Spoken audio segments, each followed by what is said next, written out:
Internet, let's talk about The Batman. This will be a completely spoiler-free review. No spoilers here. Near the end of this review, I will be talking about some Easter eggs.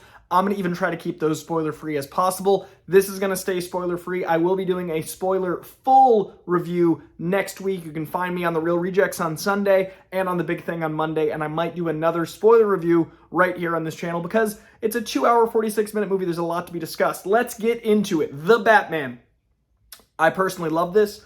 The tone really worked for me. I think one of the most important things about this film is that it's not for everyone. This isn't a movie made for broad strokes entertainment. This isn't a movie that you can throw on in the background. This isn't a movie that feels like a comic book film. It feels more like a 70s film. It has more DNA with Chinatown than Iron Man. It feels a lot more like, if we're looking at comic book movies, it feels more like Logan than almost anything else. But Logan had to walk so this could run. This is a movie pretty much completely removed from the comic book movie genre, as we're kind of evolving like animation into the comic book movie medium. I do feel like when you have this many different tones in a genre, it becomes its own thing. This doesn't really fit the box that is comic book movies. It is a detective movie. It is a noir.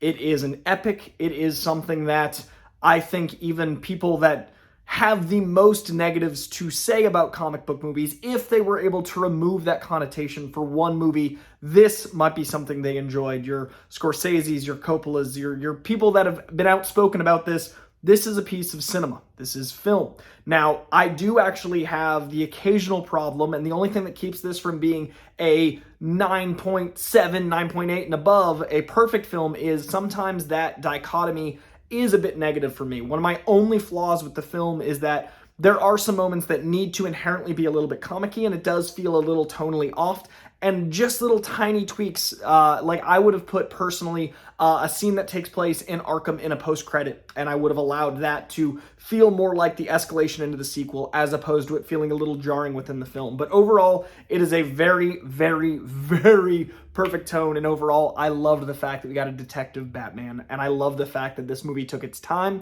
I love that the pacing allows you to really breathe in a number of scenes. I love that every frame feels intentional and ponderous and gloomy and broody and emotional as the film is, because we've had campy Batman, we've had action Batman, we've had goth Batman, we've had heist, thriller, heat-inspired Batman. We've had, because this character is so archetypal, so many different versions of the Bat. So I love that while we're leaning into the detective, we lean all the way in and make it a noir. We lean all the way in and make it a movie that breathes in its sadness, that lets you envelop in the Kurt Cobain of it all. So let's get into it. All right, performances. Let's start with the man himself, the Bat himself, Robert Pattinson. I love both his Batman and his Bruce Wayne. I feel like everyone looks at, let's use Spider-Man for example. We just had No Way Home.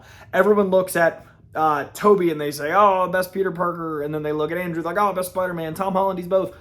I do feel like Robert Pattinson nailed both Bruce Wayne and Batman here. But I also am in the minority, I feel like, that thinks that all of our Batman really have. I loved what the Playboy persona with Christian Bale was. I loved what Michael Keaton did with that inherent coolness that Michael Keaton has as Bruce Wayne. I think Val Kilmer was impossibly charming because Val Kilmer has that Bruce Wayne-ness. I think George Clooney is a spot-on Bruce Wayne. I think a lot more of our Batman will be regarded if you really take a step back.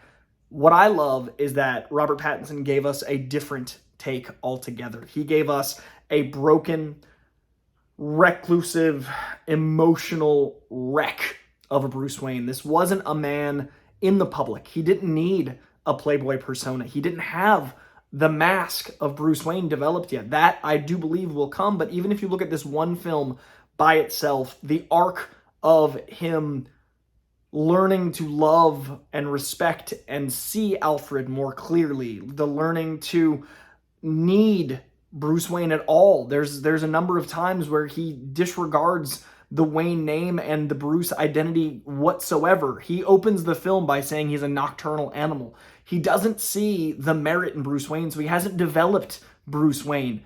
And we see that start to form. But again, even if this was its own film, I love the arc of what Bruce Wayne is in this film. I love seeing a different take on Bruce Wayne.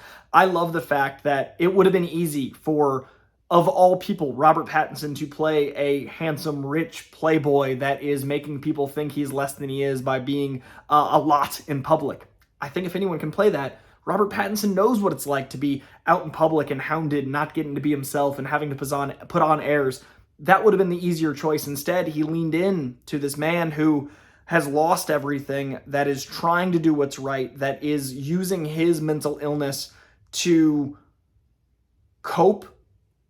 But violence is his coping mechanism. He is a clenched fist. He is vengeance. He doesn't even see himself as Batman until we get into it. The man is going through an arc as Batman and as Bruce Wayne, and it's really beautiful to see that grow. And I loved how sad and invested and empty this character was. And I really loved his Bruce Wayne. And now as Batman, what he's able to do with his eyes, this is some Tom Hardy eyeball acting level stuff here. He's able to do the animated series justice by having the whites of his eyes often be the thing you're focused on. You've got these beautifully open, sorrow-filled holes in the mask, and he either is glowering and brooding, or he's like, they cheat to right and left so beautifully in this that the mask feels like it's illuminated with the whites of his eyes, but he's also able to emote empathy and sympathy, sorrow,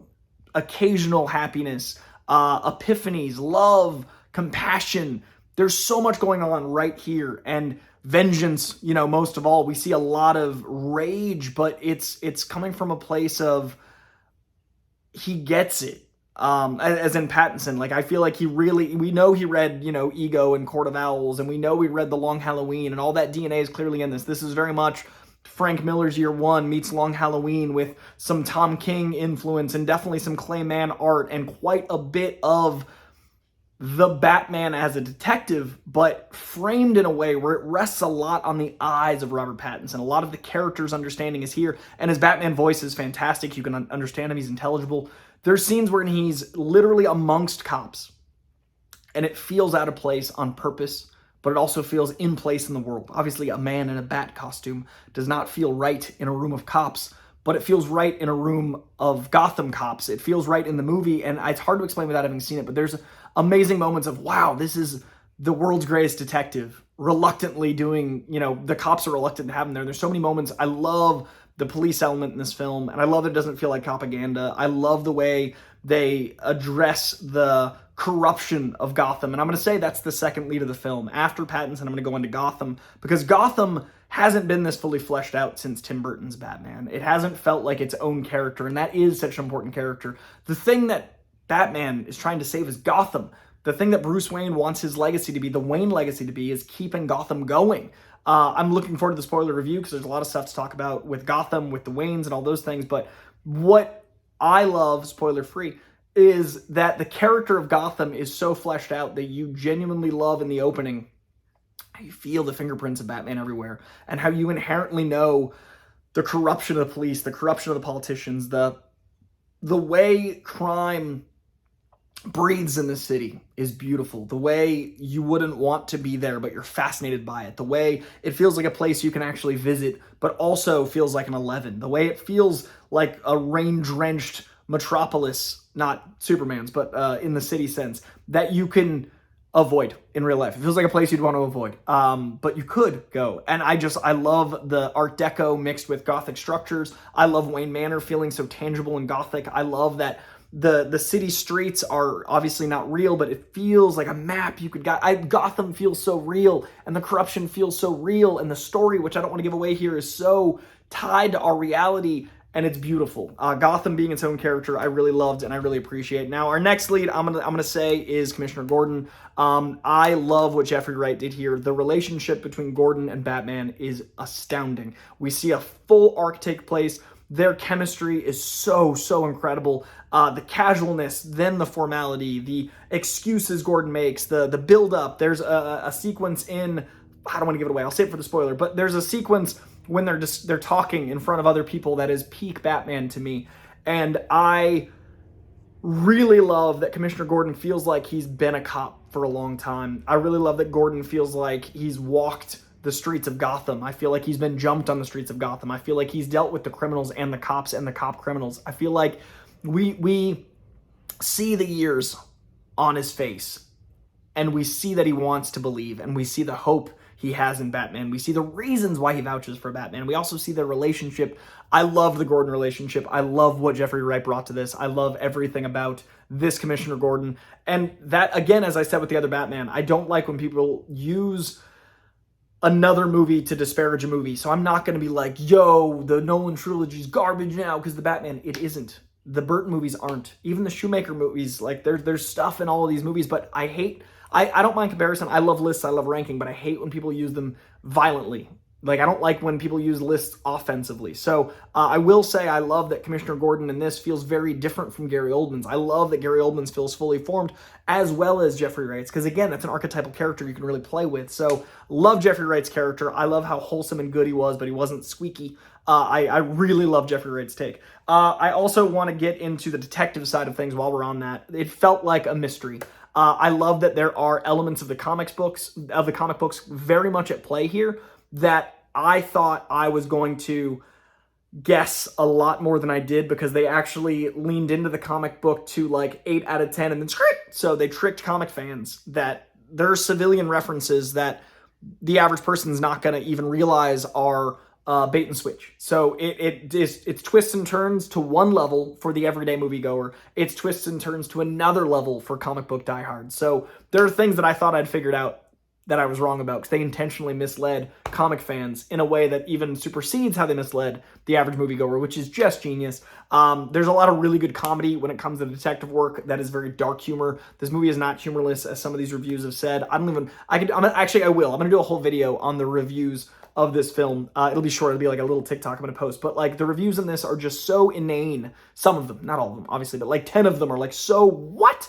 There is humor in this film. It's just not Marvel humor. And again, I love Marvel. I'm not pitting one against the other, but it's a different type of humor.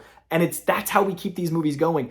That's why I'm saying it's a medium almost, because it supersedes what people are associating with the genre. It is the way you keep these movies going is by having things not be for everyone. This needs to make enough money to profit and make more sequels, but it doesn't have to make $1 billion, because it only cost, well, originally $100 million. I think it got up to near 2 because of COVID, but this is a more low budget film.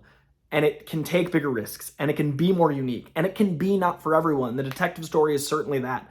I don't think it's convoluted. I think it's beautifully streamlined by the time we get to the end. I think it involves a lot of characters, which Batman detective mysteries do, which noir detective mysteries do. Agatha Christie novels got hella characters. People saying there's too many characters are missing what the genre of detective movies and noirs are. Anyway, the detective story is delightful. I didn't guess the ending. I turned. I enjoyed it as a comic fan and as a moviegoer. It really worked for me. And yes, I would recommend you read Long Halloween, Year One, Ego, 0 Year, The Cat and the Bat. Tom King's Bat-Cat runs on issue 10. Year 0 is a classic Frank Miller run. Batman Ego's Darwin Cook. 0 Year is Scott Snyder, and I think all of these are available. Get them and read them if you can before the movie. You've probably seen this, you're watching this review, but pick them up. They're glorious. All right, back to the cast. Over to Catwoman. I literally wrote a little note here to make sure I didn't miss anything, so that's what I'm glancing over at. Catwoman is a hard role, because we've had an incredible Eartha Kitt, an astounding, genre-redefining Michelle Pfeiffer, a very underrated and slept-on Anne Hathaway, and now Zoe Kravitz. It's been 10 years since we've had Catwoman in live action. Zoe Kravitz is such a different Catwoman, and I love her so much. With Gordon, Batman can be amongst the cops. With Catwoman, he can be amongst the criminals. As with great crime stories, they are much more similar than you think. As with life, they're much more similar than you think. I love that the duality of Catwoman and Gordon is really apparent. There's a few shots that really parallel these two really beautifully, just some simple walks. And I love those sequences, because I love that they address that. The two people he trusts, one's a cop and one's a criminal. The two people he relies on, one's a cop and one's a criminal. The woman he loves is a criminal. The only man he's invested in his work is a cop. It's so beautiful. And the way she portrays Catwoman is sexy, is manipulative, is a thief, but there's an openness to her. There's an exposed beating heart that I love to see. With Michelle Pfeiffer's Catwoman, she didn't really have the opportunity to play that open-hearted because that was that take. With Anne Hathaway, we got there. Obviously, it's a different take. This is much like the parallel to Pattinson's broken Bruce, a broken Catwoman. And I think that's a huge part of the bond, a huge part of what Bruce, by way of Batman, sees in Selina, is that brokenness, is that compatibility, is that you're doing what I'm doing. The vigilante element is, I would say, Selina's real self, and that's what the Bat and the Cat represent to me in this film. That's this interpretation of the Bat and the Cat, and I love the way she fights. I love that it's a lot more, she uses her, so Batman's a brawler. He's a brutal brawler is what I was trying to say. She uses her weight because she's small, like Zoe Kravitz is little, and the way she manipulates her weight, the way she can toss herself around, I love the difference in fighting style, but how compatible it is when they briefly fight each other. There's so much that works for me. I love the way she infiltrates things. I love her different costumes. I love, this isn't a spoiler, it's just she works in a club, which you see in the trailers, but she has different, all of that's very Catwoman. It's hard to not give anything away.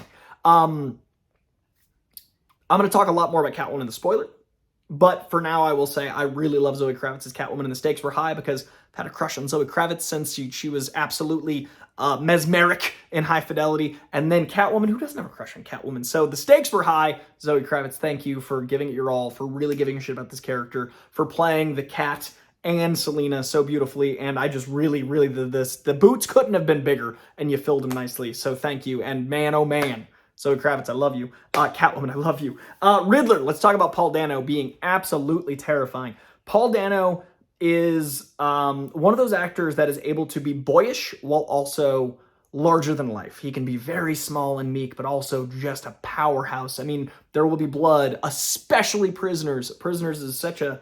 Everyone watch Prisoners. If you haven't already, it's maybe the best work from Jake Gyllenhaal, Hugh Jackman, or Paul Dano, which is insane to say, all three of those in one movie. Denis Villeneuve, genius film. What he's able to do here is be a modern take on the Riddler while also referencing classic serial killers like the Zodiac. I, again, will be avoiding giving anything away. When we get to the spoiler talk, we'll talk about that third act. We'll talk about what the persona evolves into.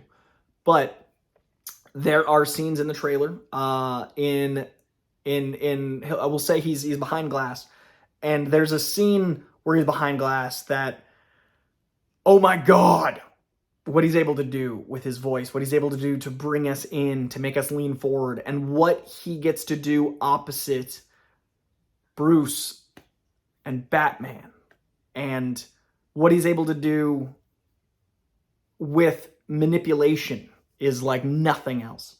It reminded me a lot of the interrogation scene in The Dark Knight. It is, yeah, I'm really impressed. I also loved, the difference in him. Obviously, we see him in the trailer again. The scene in the trailer that I'm referencing, he is maskless. I love the difference in the feel of this character. Man, it is hard not to talk about anything with spoilers here. So I'm gonna leave Riddler behind. Paul Dano, what a performance! What a villain! What a turn! What a great way to modernize! What a great way to reference the legacy of Zodiac-esque characters. And I love the riddles. I loved, again, this is in a footage, but I love, there's a scene with him and Peter Sarsgaard that is insane and felt like the Riddler from the animated series mixed with the darkness of David Fincher's take on a Riddler. Matt Reeves, man, what a beautiful way to direct this beast. But yeah, it is truly astounding. Penguin, guys, Penguin steals every scene he's in.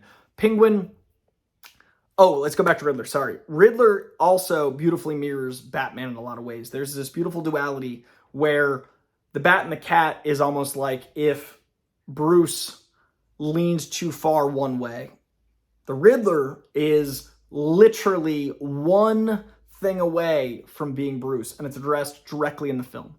I use Bruce and Batman interchangeably because, well, it's basically this take on Batman is he is Batman. His name is Bruce Wayne, but he's not yet Bruce Wayne. The persona, he's Batman. So actually, I'm enjoying the fact that I think of that as one entity. Anyway, what he's able to do with the clear distinction between the two but also knowing that, like the Joker says, you're one push away from madness. One bad day and you become Joker. There's a lot of that with the Riddler, and it's really, really beautiful to see. Okay, over to Penguin. Penguin, likewise, is a scene-stealing beast. Colin Farrell steals every scene he's in this. What he's able to convey through that makeup, there's not a single scene of Colin Farrell in this film. There's not a frame of Colin Farrell in this film. I cannot wait for the live-action HBO Max show. I cannot wait to see more of Penguin. I cannot wait to see Gotham through Penguin's eyes. I cannot wait for a Mafia show. What Penguin is able to do, being both Penguin and he works for Falcone. But what he's able to do in those positions is amazing. Falcone, what a turn from John Turturro. I bought him. I was terrified of him. I was intimidated by him. I believed that he'd done what he would have had to do to get to that position. Just impressed. This is a character that is the hardest, maybe, next to Riddler to talk about without spoilers, so I'm going to leave him behind. But know that John Turturro, he's not just Oh Brother, Where Art Thou? Or Big Lebowski's John Turturro. This dude, many comedians are good at drama, especially with knowing timing and things. He is terrifying in this, and what a turn as Falcone. It is really beautiful. It is straight out of Jeff Loeb, Tim Sale, and it is absolutely wonderful. Let's talk directing and then car chase. Directing, Matt Reeves clearly loves David Fincher's work, clearly loves 70s cinema, clearly loves The Batman. There's so much in this that is pulled frame straight out of the comic books, especially year one. And then second, I'd say Long Halloween. And it's so apparent that this is a love letter to the comic books. It's not a translation of the comic books, because that can be detrimental. There are changes because it's an adaptation of the comic books. The medium of film and the medium of comics need to stay separate. When you try to translate, a lot of things don't work. This adaptation of the comic books is thanks to the genius DP Greg Fraser, who we could do a whole video about, but the directing from Matt Reeves, the performances he pulls out of these characters, the way he's able to ground characters in bat suits and cat suits, absolutely incredible. I am so impressed with the directing here. I love Cloverfield. I love the Apes trilogy. I love his work. This is, I think, his best work. It is such a fundamental shift in what comic movies can be, and movies like this are how this can be a 20-year giant explosion of comic book films. 2008 was 14 years ago. We can go another 24 years if we keep mixing it up. This is completely different than anything we've ever seen before. We could have an entire universe. This could be a shared universe. I want to see so many villains in this universe. I don't want to give anyone specific because there's everyone. I want to see, I'm not going to say anyone specific. Any Bat villain plugged into this Gotham under the watchful eye of Matt Reeves is in good hands. This is such a believable universe. It is such a grounded but heightened reality. It makes sense when you see the film. And I do think that just like James Gunn with the Suicide Squad going into Peacemaker, I cannot wait to see him just control this Gotham. And that's what's great is we have Batfleck, we have Michael Keaton coming back, we've got the Batgirl, we've got all that over here. I want the show with Penguin and GCPD and Jeffrey Wright's Gordon and more Batman, all those things. And you can make the next one called the Caped Crusader, and it could be evolving into his Batman. You can make one called The World's Greatest Detective and diving into more detective work. You can do so much with this "the" before the name. So Matt Reeves, thank you. Now let's get into my favorite action sequence in a comic book film in a very long time. When I said that there's a sequence with Behind Glass, that mirroring the interrogation scene, there's a chase sequence in this that is like some of the best Batman I've ever seen. There's a car chase, which has been teased since the first trailer, between Penguin and Batman. And it is the coolest Batmobile. I think this is my favorite Batmobile. The opening of the Batmobile, the first 20 minutes of the movie introducing Batman, and the first 2 minutes of the movie introducing, the first 2 minutes of the Batmobile are highlights in all of comic book lore. The first time you hear the Batmobile, impossible chills. I've seen this movie twice. I'm seeing it for a third time today. Chills every time. And the chase itself, we've seen thousands of car chases. It does the impossible and makes a car chase exciting again. It elevates car chases, just like Italian Job did, just Bullet did. Like, there's so many car chases. This one is new and exciting. And just little subtle things like every time it's on Bruce, 90% of the time it's on Bruce, Batman, it is, a shot forward because you're with him. You're going forward. Almost every time, 90% of the time, it's on Penguin. It's reverse shot because he's looking over his shoulder. You get the sense of paranoia. You also get the sense he's being pulled back. So one is propelling, one is pulling, one is paranoid, one is vengeance. It is such a good car chase. It is practical largely. It is so intense. It is so good. Thank you for that car chase, just specifically. I'm going to wrap this up because it's almost half an hour. This has so much franchise potential. It builds a world, as I just said. There are a number of Easter eggs. Instead of accidentally giving anything away you don't want to know, I'm just going to avoid the Easter egg section until the spoilers. But know that this sets up more villains in subtle ways than I thought possible. There's names that are dropped. There are storylines hinted at from the comic books without even the name being dropped. There are scenes that allow for Easter eggs to be plugged in retroactively. There are more villains than the trailers have revealed, just a couple, but there are more. There's a lot going on, and it's wonderful, and it doesn't feel bloated. It doesn't feel pushed. It doesn't feel shoehorned in. I would have moved a certain scene to a post-credit scene. Other than that, nothing feels like that's out of place. My only thing that keeps it from a perfect score is, like I said, some of the tone shifts are like, that feels a little not quite in this world. There are a couple moments where tonality just goes like, that's a strange choice. I loved this. This was an A, a solid A. It's 4.5 out of 5 stars for me. It's a 9.3 or so out of 10. It is the evolution of the comic book film that might be the revolution of the comic book film. We might look back on this 2022, The Batman, like we look on 2008's Iron Man, like we looked on 2005's Batman Begins, as that changed everything. Because of this movie, we can keep going in a way that we haven't gone before, and I loved it. The spoiler review is going to be able to get into some more. I felt myself like slipping into things that I wouldn't have wanted to know before the movie. Know that it's not for everyone, and know that if it's not for you, that's okay. Especially if you've got reasons for it. The only thing I've been getting upset about is people like throwing other directors at this movie saying, oh, it's not Snyder, I'm out, or it's boring because it's not Nolan, or it's not. It might not be for you. The pace might not be for you. I loved breathing in 90-second shots. I loved living in the rain of Gotham. That might not be for you. But if it is, you're going to love it because it's a detective noir Batman that I've always wanted. And if you don't love it, don't attack people that do. I want more of this universe. If you want campy Batman, not only do you have a ton of campy Batman that isn't bad, it's just campy, it's just different, but you've got that already. If you want action heist Batman, you've got that already. We didn't have this yet, so let us have this. It's exactly what I wanted. I love it. Solid A. Thank you for watching. I'm going to try to drop my spoiler review. Today's Friday. I'll probably try to drop it like Wednesday. I want to give people time to see this beast. It's long, so I understand it's going to be harder for people to schedule 3 hours out of their day. So probably like Wednesday, I'll drop a spoiler review. Please leave comments. I want people to see this, share this review. If you have any questions, I can stay spoiler free here. If not, write down questions. I'll get to them on the spoiler review. But I loved it. It was really special. In closing, I loved that Batman to Catwoman was a step away. Batman to Riddler was a step away. Batman to some of the twists and everything was just a step away. And it really felt like it was one cohesive universe where everyone's so close to breaking because everything's so bad. And that's Batman. That is this universe. That is this rogues gallery. That is this. They captured it. So thank you to Matt Reeves. Thank you to Robert Pattinson. Thank you to Zoe Kravitz. Thank you to Greg Fraser. Thank you to Colin Farrell. Thank you to Paul Dano. Thank you to everyone involved for this piece of cinema. All right. Much love, y'all. Comment, like, subscribe, whatever you're supposed to say on YouTube. Much love. We'll see you for the spoiler review next week.